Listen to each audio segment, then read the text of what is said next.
Alright, here's an example of the Android Auto system when it comes to these new 14.5-inch screens. Yes, there is an Android 13 update for these. Yes, the update can be a little hard to get. We have tested it with multiple variants of this bottom piece because, as you can see, it's very flimsy. Let's see if I can get an example of it moving back and forth. But even clipped in, done right, screwed in properly, it can be flimsy.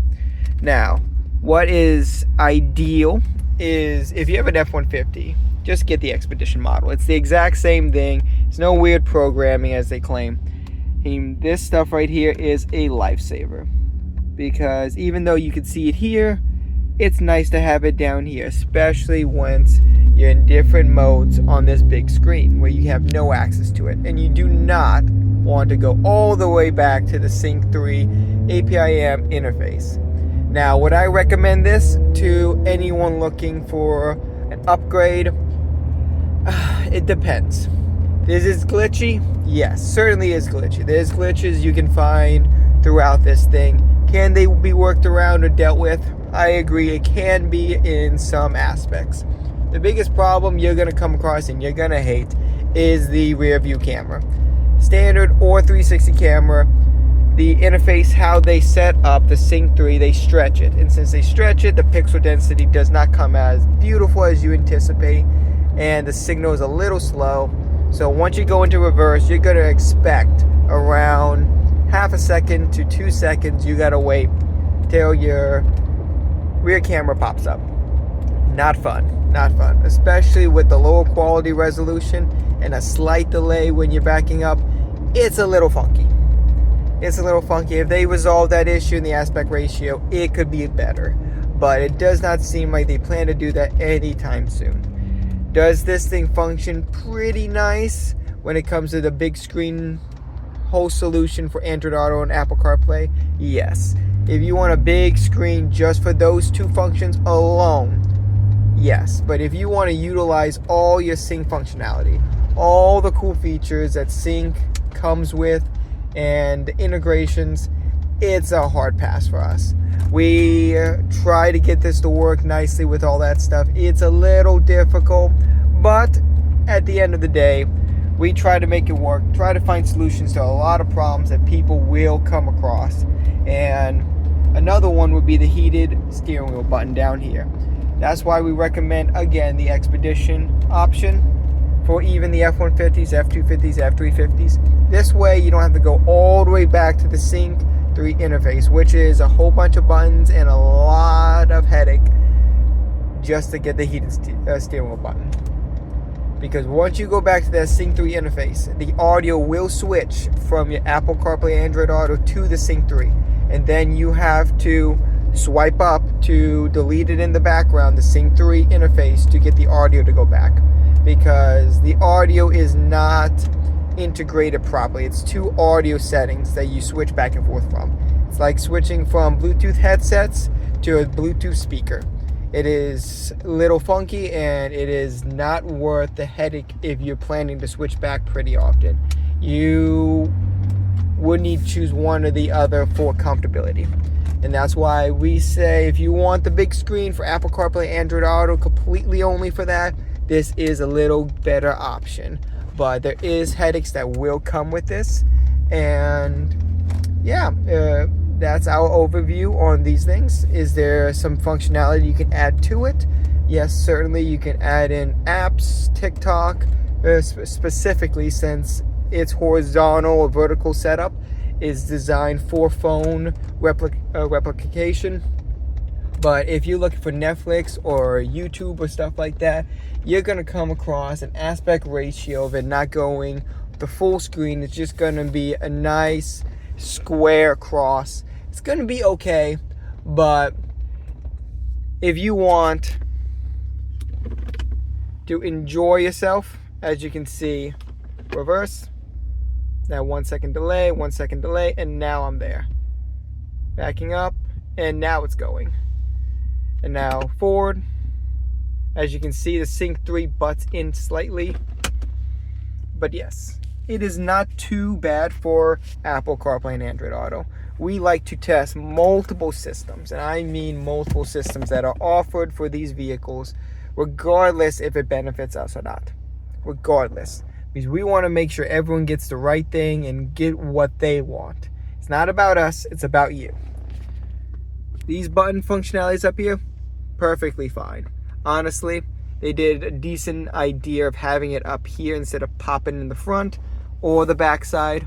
The back side, it's okay, it's pretty tight up here, it's not too bad. Down here is where the faultiness is, this thin plastic piece.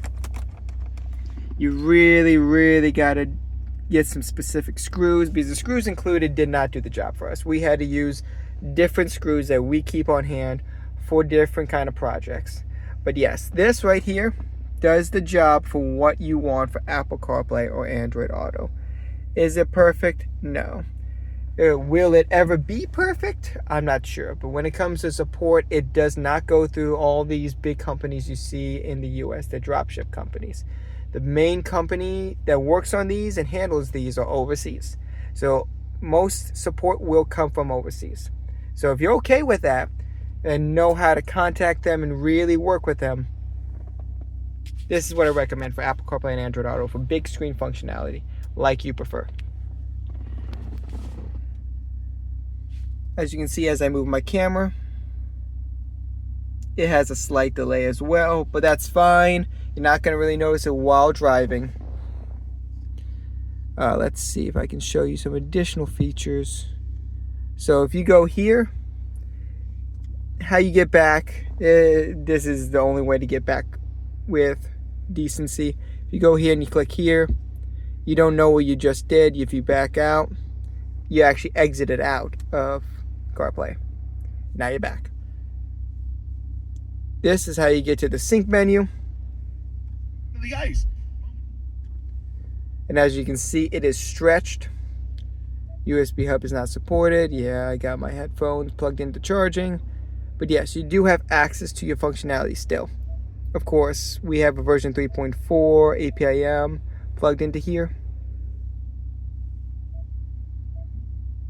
We tested multiple APIMs, of course, just to see if there's any variant difference. There's not. It's just grabbing a signal and using this as a screen and stretching it. That's all. There's nothing special they're doing with the APIMs that you take and put on here. It's as simple as that. They even have variants for Sync 2 APIMs, but it's a lot more rare. But yeah, let's go. So this home, yeah, it takes you back to there. Now let's go here.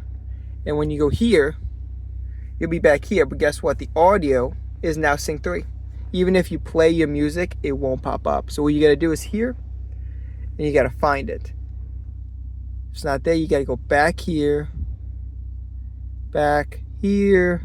You got to do it a couple times sometimes. And go here. And, okay. Well, at least it is. Okay, that's how you do it. So you want to go there and swipe it up while you're there so you can get the audio back. Is it a little spunky? Yeah, it's a little spunky. It has some good speed. Now, we did do some testing. We wanted to see what kind of motherboard, CPU, and stuff like that they were utilizing to these systems. And a lot of times with these companies, they are taking a board or something from a product that's already been either perfected or done right in some circumstance. Usually older phones. It's more ideal to do older phones. The reason why is because this way they can actually have SIM cards and all that fun stuff. And it seems like a lot of this stuff is based off a Pixel 2 Pro, I believe, or Pixel 2 XL Pro, or Pixel 2 XL. Something of that variant. How we came across this information is when we connected this over to a Google account, and it shows find your device. That's what this device is registered as. So we believe the motherboard is either custom off of one of those phones, so it could have a decent processor and decent support. So at least they're using something that has some support, some updates, and good drivers, and does what it needs to do. But Yes. Once you get everything plugged in, it does fit nicely for what it needs to be. Buttons work up there, of course, because it's not really plugged into any kind of harness. It's just pushed up instead of forward, and you don't need no extenders for those.